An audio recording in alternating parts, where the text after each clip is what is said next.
and welcome to Using the XPages DataView Control, a video blog series at pauldn.com. Part 1, Introduction to the DataView Design Framework.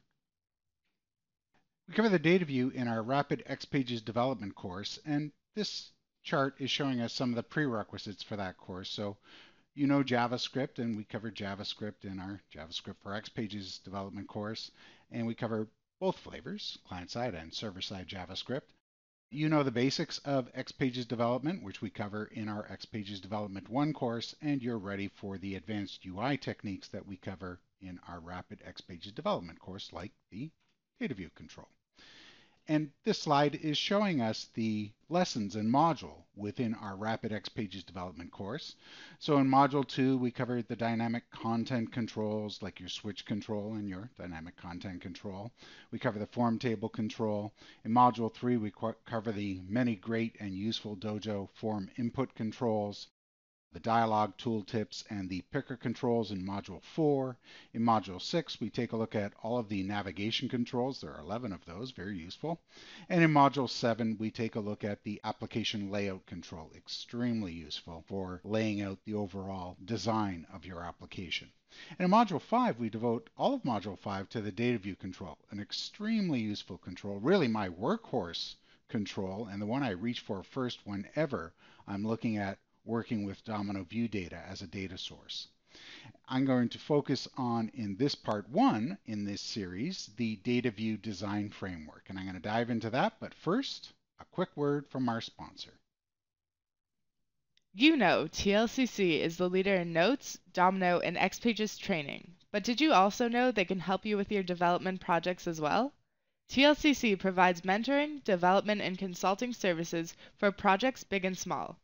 All services are delivered by Howard Greenberg and Paul Della-Nebbia, so you know you're always getting a skilled and seasoned professional. Imagine how much more productive you and your development team could be with Howard and Paul available to help you get over your current development hurdle, or add Howard and Paul to your team to speed the delivery of your critical XPages application. Dad, I'm not doing this part. Oh, go ahead. I'm probably going to cut it. Fine. Okay. Got a development challenge, big or small? Don't despair, call Howard or Paul. TLCC. I'm not doing that one again.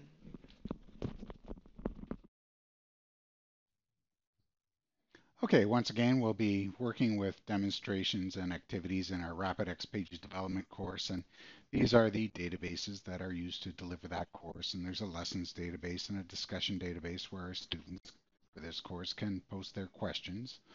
And most of the demos and activities are delivered in the Workbench databases, and these three databases are typically our data sources, with a lot of the demos focused on our customers' application, our customer documents in the various customer views in our customers application. But there are other data sources as well. So if you have this course, you can certainly follow along with what I'm doing here. If you don't, why not? You should go out. It's an awesome course. Go grab that. But in the meantime, you can follow along with the customers and parts and sales applications and use those, the ones from our free Intro to XPages development course. So go to tlcc.com and you can get a copy of that, and you can follow along with those data sources instead. Now here in Designer, I'm going to start out with demonstration, this 511 demonstration. And what I have here is well, I've got limited space, but I've got an application layout control that's delivered through a custom control. And in the left facet of that, typically this is where you would provide navigation for your application. We use that to provide instructions for the various demonstrations. But we can see a DataView control here in our middle facet. And below that, we can see a core view panel control. And we're going to compare these two. First of all, we can see that we're using the same data source, the customer by name view in our customers application for both of those, for both the view panel control and for this data view control as well, same data source. So let's preview that. And here's what we see. We see our core view panel control at the bottom, and I can click on one of these and open up a document and then return here. I can see a couple of areas for pagers in the top right and bottom right of the view panel control. Now here with the data view control, when I compare it, first of all, I can just see a visual comparison that, the way the various columns are presented. We've got a more prominent summary column to open the documents, and I'll do that, and then I'll return to my data view control here. But we have a more prominent summary column. The extra columns go to the right. They're sorted to the right as opposed to left aligned. We see more areas for pager controls. We see top right and bottom right. We don't see there's actually space for pager controls in the middle area as well. But we see 4 pagers with this one data view control that are in use, 4 to 6. And this one here, to show the details, is to expand and show this details area, or hide the details. And I can do that with that pager control, or I can do it individually for a particular entry using these chevrons on the right. And that details area is a really interesting area, and we'll take a look at that. But basically, we can put anything we like in there. I chose to provide some additional details, some additional information for this customer, their address information, but I could have put some functional tools in there like a button to edit that particular customer document, to provide some in-view editing, and all sorts of functionality. Basically, I can put whatever control I want related to that particular view entry, and that's extremely powerful. So we'll take a look at that in a moment. Okay, in this next demonstration, we're going to take a look at the design framework for the data view control in Designer, and we'll take a look at Demo X page 512 to look at that. And we'll focus on the properties and the various complex properties that you're setting and the various facets where you'll be dropping controls or even custom controls into to build up those areas. Okay, so here in Designer, I'm going to open up that 512 demonstration page. I'm going to rearrange things in my limited space. I actually work in a larger space than this one, but for clarity purposes, I'm working in a 1280 by 720 space, very, very limited, but certainly nice and clear for the purposes of this video. So here I can see on this a data view control, and you know what, let's preview this first. Let's see what we have here in the browser. So we can see the summary area. That's where I can click on one of these to open up the document, and that opened up in this X page, the demo X page 512 input XSPX page. So I'll return to that data view, the 512 view XSPX page. So we have this summary area, and I can expand these to show the details for any one of these, or show all the details, or hide all the details. Okay, so that is the details facet area. We have a couple of extra columns to show the contact and phone number, and this particular data view control has 3 pager controls in these corner areas. So let's take a look at that in Designer. So here in our data view control, and we can see it in the outline, we can see the data source is a domino view data source that has been defined. So for this data view control, if we go to the data panel, we can see where you define the domino view data source. And again, this is using the customer by name view. We can see a number of green dots in our design framework. So these are editable areas. Green means you can drop other controls into those editable areas or facet areas. And they're named things like pager top left and pager top right, and so on. Some for the bottom as well. So 6 pager areas that you can drop various pages into, or anything you like. So I've actually used those pager areas to drop in a unique title or information about the view, like how many records are showing, how many documents are showing. So the detail facet area is where I was showing the address, and I can see a computed field is there. And if I take a look at the value and take a look at the formula for that computed field, I see stuff like here, view entry, get document, get item value, string, the address. So for the view entry, and this is defined somewhere, that's actually defined with one of the properties within the data view control. We'll see that in a moment. First, I'm getting the document for that view entry, then getting a particular item value and getting the string format for that. This one here, view entry, get column value, city. So this particular piece of information was available within my Domino View data source under a city column. So I could get that right from the view, so more efficient certainly. And that of course will impact the design of your Domino View data sources. I could add these two. If I really use this a lot, I could add these two to my Domino View data source as columns and then get them directly from the column value as I did here. So going into the all properties for the DataView control, and I'm going to cover my DataView control, just kind of leave it in the background there a little bit. Okay, so I can see the ID for my control, DataView 1, and the next one you would add would get a default ID of DataView 2. You can change that to whatever you like. Page name is which X page to open the document in when the user clicks on that summary value in the summary column, when they click on that customer name. Data is where our Domino View data source is defined, and also under data I can see that 10 rows were specified to show 10 rows per page and open the documents in read only. And here's where I defined that var variable. So I called it view entry because it kind of represents, that name represents what it is. It's a notes view entry object. So that's why I call it view entry, just my personal convention. But basically I can use that to access that particular object for each entry in the view and do things like return the column values like the city column, or return the document and any value from within the document as I showed you earlier. Now what I also have here in the format area, besides some properties for, yes, I do want to be able to collapse the details, and yes, I do want to show the column titles, but I see some complex properties, properties with properties. So extra columns is where you would add extra columns, and we can see the extra column for the contact was added and another one for the phone. And then all you need to do here is specify the column name that you want to show.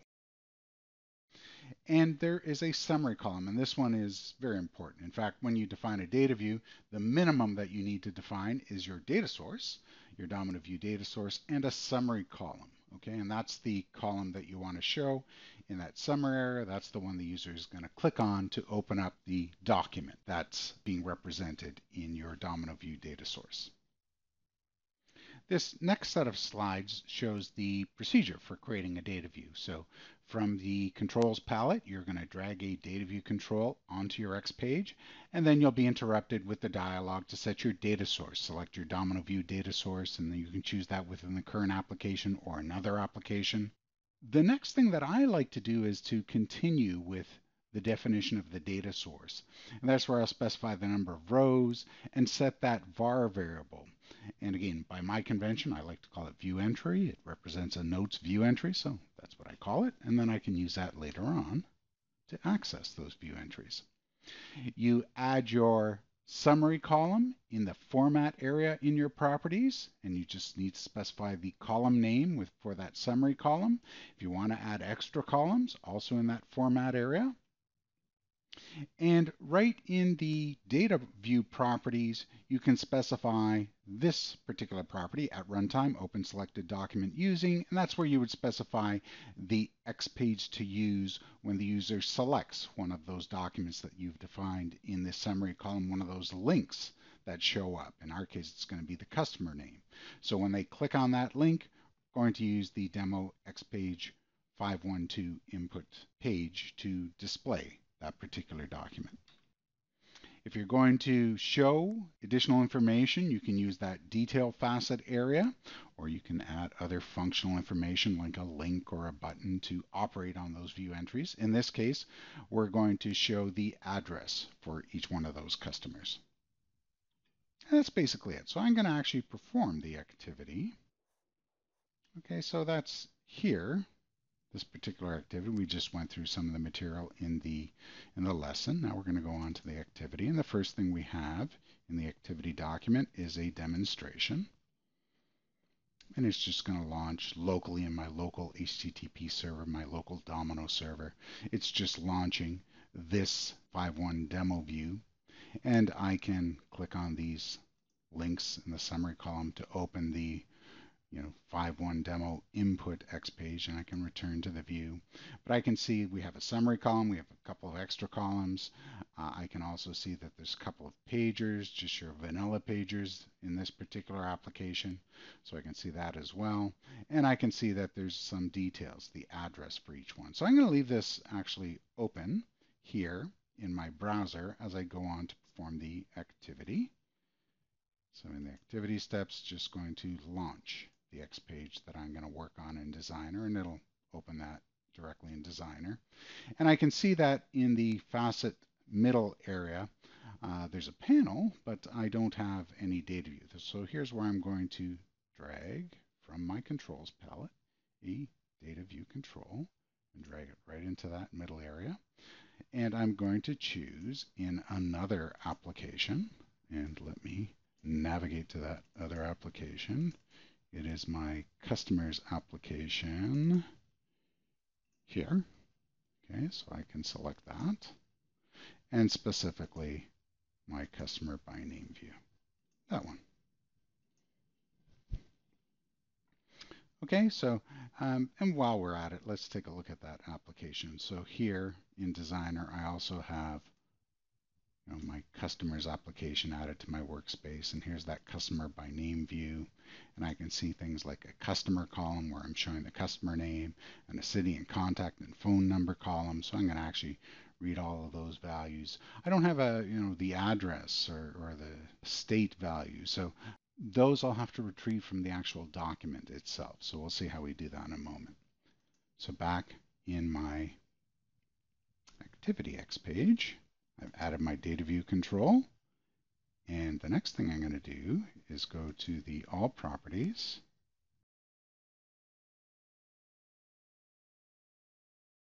so I'm going to go to the All Properties, and under Data, I'm going to set to show 10 rows.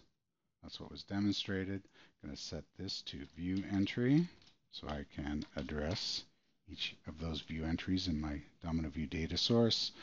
I'm going to set this to true to open the documents in read-only mode. That actually by default that's false, and they're opened in edit mode by default. So I'm going to set that to true.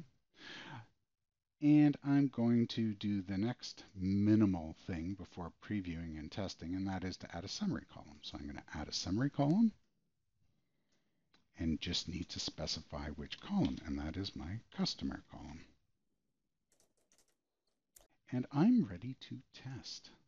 So I'm going to save my changes and preview that. And that's what I have. I'm showing 10 rows of data.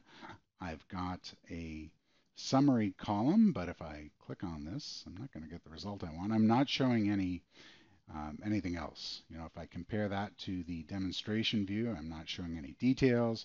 I'm not showing any pagers. So let's do some of that. I'm going to add a couple of pagers, and then I'm going to add some extra columns and some details as well. So pagers are really quite simple.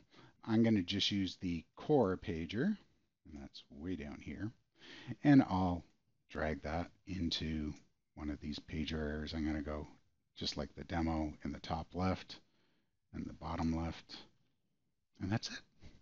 Okay, so I've got a couple of pagers.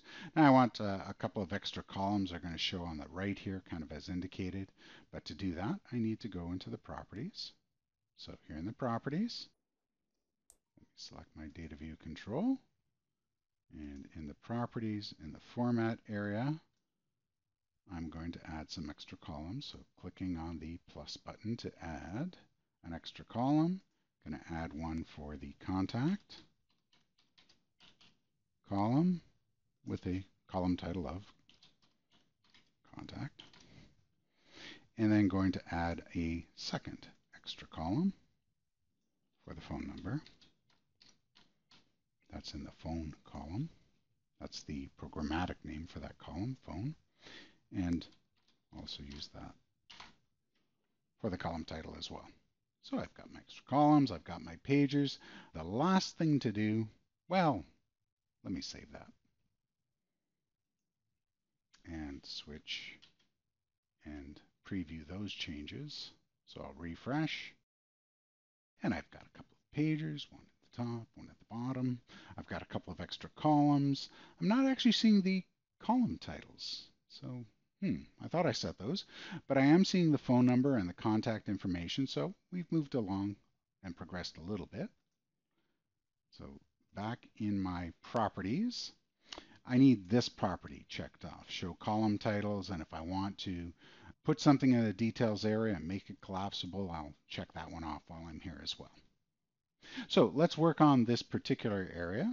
I like to always add a container control into any of my facet areas because I might choose to add several things within there. I like to put them in a container control. Panels are very useful, all sorts of things you can do with panels.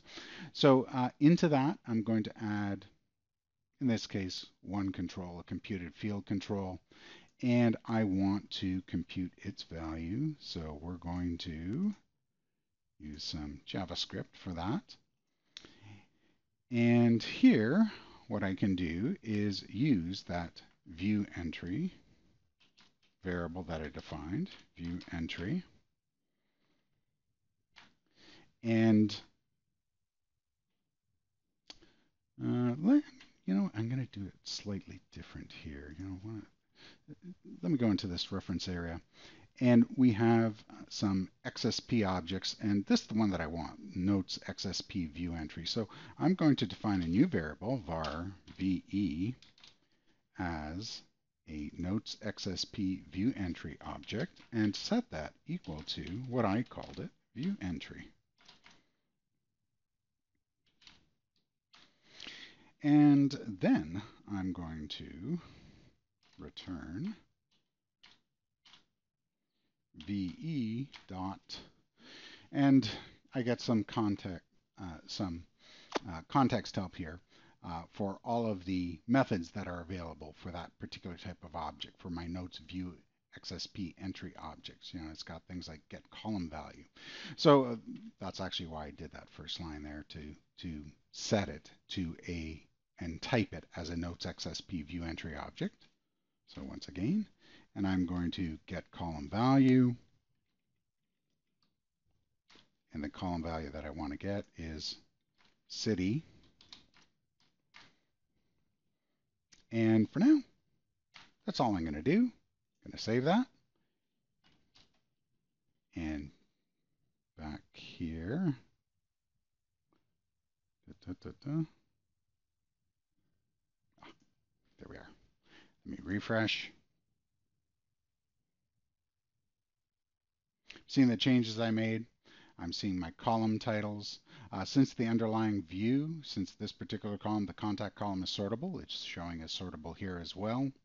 I can see I've got my chevrons now to show the details, and I'm seeing the city, the value of that city column there. And I could extend that. I'm going to just show the state as well, city and state. But since the state is not in my Domino View data source, it's not defined as a column, I'm going to have to get that in a different way. So let me expand that.